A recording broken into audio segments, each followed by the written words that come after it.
झारखंड के धनबाद जिले में देश के पहले प्रधानमंत्री जवाहरलाल नेहरू की आदिवासी पत्नी कही जाने वाली बुधनी मंजियान का निधन 80 साल की उम्र में हो गया। जीवन भर अपमान और बहिष्कार का दंश झेलने वाली बुधनी के मरने के बाद अब उसे सम्मान देने की मांग उठ रही है। पेश है एक खास रिपोर्ट। संताल आदिवासी समुदाय की वैवाहिक परंपरा ने महज 16 साल की बुधनी को तब हमेशा के लिए संताल जनजाति से बाहर कर दिया था, जब पंडित नेहरू ने उन्हें सम्मान के तौर पर फूलों का हार पहना दिया था। संताल जनजातीय समुदाय की आदिवासी महिला बुधनी को लोग देश के पहले प्रधानमंत्री पंडित जवाहरलाल नेहरू की आदिवासी पत्नी के तौर पर जानते हैं।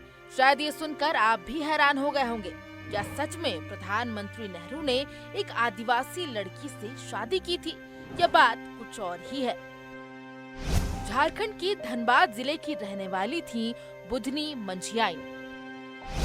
उन्हें बुलाया जाता था नेहरू की आदिवासी पत्नी। एक घटना ने बुधनी का जीवन हमेशा के लिए बदल दिया।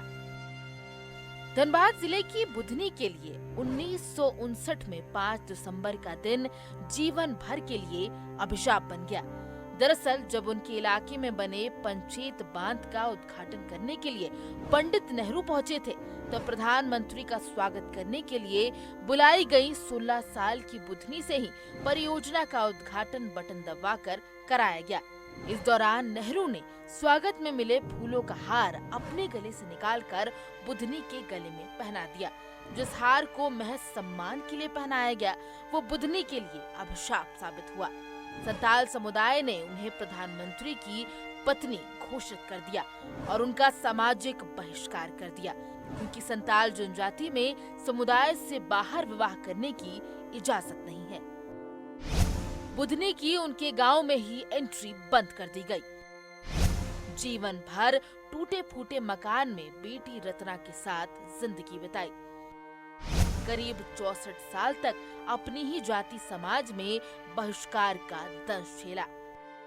1962 में बांध का अनुबंध खत्म होने पर पुरुलिया चली गई। यहाँ उन्होंने एक साथी मजदूर सुधीर दत्ता से शादी की। राजीव गांधी से की डीवीसी में नौकरी दिलाने की सिफारिश। जवाहरलाल नेहरू की आदिवासी पत्नी के रूप में बुधनी को जहां प्रसिद्धि मिली, वहीं बदनामी भी कम नहीं मिली। लेकिन अब ये विडंबना है कि जीवन भर जिस बुधनी ने अपमान और बहिष्कार का दंश झेला, मरने के बाद उसे सम्मान देने की मांग उठ रही है। ब्यूरो रिपोर्ट, समाचार प्लस।